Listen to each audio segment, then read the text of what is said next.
New Mooring terminal এবং 600 কোটি টাকা সম্ভাব্য দুর্নীতি, যেটা বিভিন্ন পত্রপত্রিকাতে অলরেডি উঠে আসছে।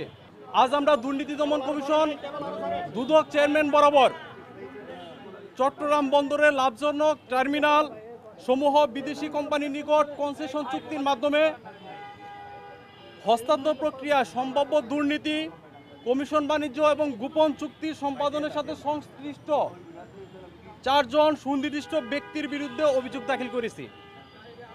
অভিযুক্ত ব্যক্তিরা হলো রিয়ার অ্যাডমিরাল SM মনিরুজ্জামান, যিনি বর্তমানে চট্টগ্রাম বন্দরের চেয়ারম্যান হিসাবে নিয়োজিত আছেন।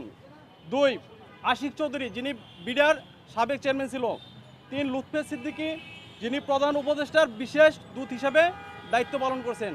4 নাম্বার ছিল শাখাওয়াত হোসেন, যিনি নৌ উপদেষ্টা ছিল আর কি। আমাদের মূল অভিযোগ 3টা: নিউমোরিং টার্মিনাল এবং 600 কোটি টাকা সম্ভাব্য দুর্নীতি, যেটা বিভিন্ন পত্রপত্রিকাতে অলরেডি উঠে আসছে। চট্টগ্রাম বন্দরের নিউমোরিং টার্মিনাল দুবাই ভিত্তিক কোম্পানি ডিপি ওয়ার্ল্ডের সাথে কনসেশন চুক্তির জন্য অভিযুক্ত ব্যক্তিরা মরিয়া হয়ে কাজ করে, আপনারা সকলে জানেন। আমাদের কাছে অভিযোগ আছে, এই চুক্তি যদি বাস্তবায়ন করতে পারত, এমনকি বিভিন্ন পত্রপত্রিকাতে উঠে আসছে, তারা 600 কোটি টাকার মধ্যেও একটি কমিশন বাণিজ্য করত।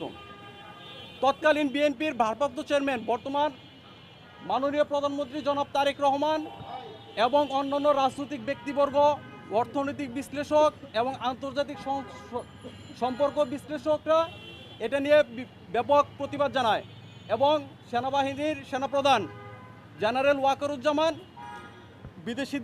বিদেশি কোম্পানির কাছে চট্টগ্রাম বন্দর দেওয়ার বিপক্ষে প্রধান উপদেষ্টার কাছে প্রতিবাদ জানায় এবং ঢাকা বিশ্ববিদ্যালয়ের শিক্ষার্থীদের সংগঠন স্টুডেন্ট ফর সভারেন্টি এবং চট্টগ্রাম বন্দরের শ্রমিকদের সংগঠন, বিভিন্ন সংগঠন রাজপথে আন্দোলন করে চট্টগ্রাম বন্দর বিদেশিদের দেওয়ার বিপক্ষে, যার ফলশ্রুতিতে চট্টগ্রাম বন্দরের নিউমোরিং টার্মিনাল আপাতত স্থগিত আছে। তবে আমরা অভিযোগ পাচ্ছি এটা নিয়ে গোপনে আবার তারা তদবির বাণিজ্য করতেছে।